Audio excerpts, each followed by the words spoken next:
In this video, I'll show you how to add a domain to a Facebook page step by step. First, sign in to Meta Business Suite and open the business portfolio connected to your Facebook page. Go to Business Settings, then find Brand Safety and select Domains.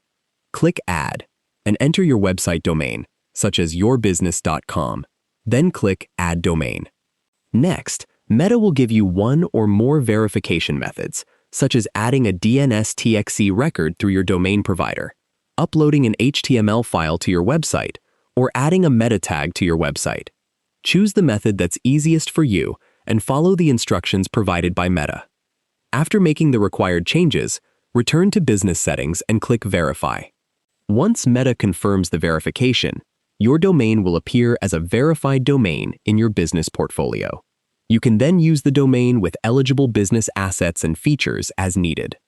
Keep in mind that adding a domain to your business portfolio is different from simply adding a website URL to your Facebook page's About section.